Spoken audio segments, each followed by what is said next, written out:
সরাসরি কথা বলবো সন্দীপ সরকার আমাদের প্রতিনিধি রয়েছেন এই মুহূর্তে আমাদের সঙ্গে।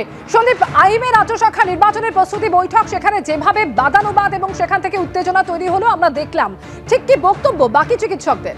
দিনে দুবার ব্যবহার করো স্টপেজ ক্রিম আর নিজেকে রাখো এভারগ্রিন কেয়াশের আরোমা থেরাপি স্টপেজ ক্রিম আর খুঁজে পাও নতুন আমিকে। দেখো, আজকের এই বৈঠকটা হচ্ছে আইএমএর আসন্ন নির্বাচনের প্রস্তুতি বৈঠক।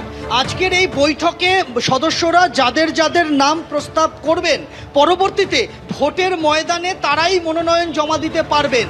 যাদের নাম আজকে প্রস্তাব করা হবে না তারা কিন্তু মনোনয়ন পর্বে আর তাদের মনোনয়নপত্র জমা দিতে পারবেন না। ফলে এই জায়গায় আজকের বৈঠক কিন্তু অসীম গুরুত্বপূর্ণ। রাজ্য আইএমএর ক্ষমতায় বসে থাকাকে কেন্দ্র, ক্ষমতা কার হাতে থাকবে তা নিয়ে। ফলে এই জায়গায় দাঁড়িয়ে অভিযোগ হচ্ছে এই তাপস চক্রবর্তী, জয়া মজুমদার, প্রিয়াঙ্কা রানা এরা উত্তরবঙ্গ লবির ঘনিষ্ঠ এবং এরা আজকের এই বৈঠকে তাদের লবির তরফ থেকে কে প্রতিনিধি হবেন, ভোটে লড়বেন তার নাম প্রস্তাব করতে এসেছিলেন।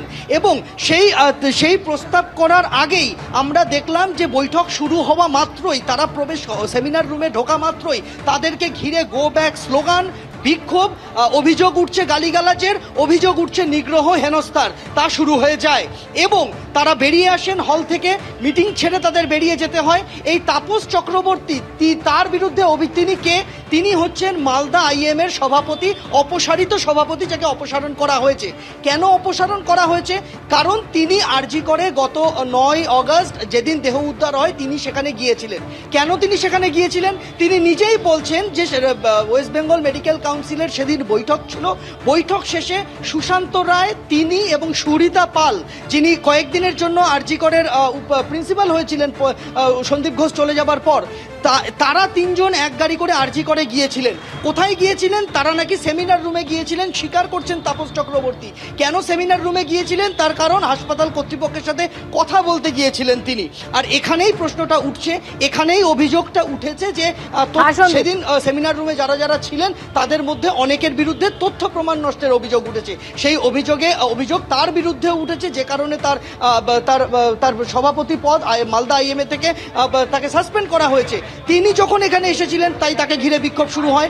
কল্যাণীর গান্ধী মেমোরিয়াল হাসপাতালের মেডিকেল অফিসার, তিনিও উত্তরবঙ্গ লবির ঘনিষ্ঠ বলে পরিচিত, জয়া মজুমদার, তাকে ঘিরে বিক্ষোভ শুরু হয়। এবং বিরূপাক্ষ বিশ্বাস, যিনি এই মুহূর্তে সিজিও কমপ্লেক্সে সিবিআই জেরার মুখোমুখি বসে রয়েছেন, তার বান্ধবী, স্বাস্থ্য দপ্তরের একটি গুরুত্বপূর্ণ পদে তিনি রয়েছেন, প্রিয়াঙ্কা রানা, তাকে ঘিরেও বিক্ষোভ শুরু হয়। ফলে এই বিক্ষোভের কারণে তাদের তিনজনকে আইএমএ হাউস ছেড়ে বেরিয়ে যেতে হয়। এখন তাদের ছাড়াই বৈঠক চলছে আইএমএ হাউসে, নির্বাচনী প্রস্তুতি বৈঠক একেবারে। অর্থাৎ ওই তিনজন চিকিৎসক, তাদের বিরুদ্ধে একাধিক অভিযোগ করছেন বাকি চিকিৎসকেরা এবং যে কারণে তাদেরকে বৈঠক থেকে আজকে বের করে দেওয়া হলো। এর মধ্যে বলছেন কল্যাণী চিকিৎসক জয়া মজুমদার।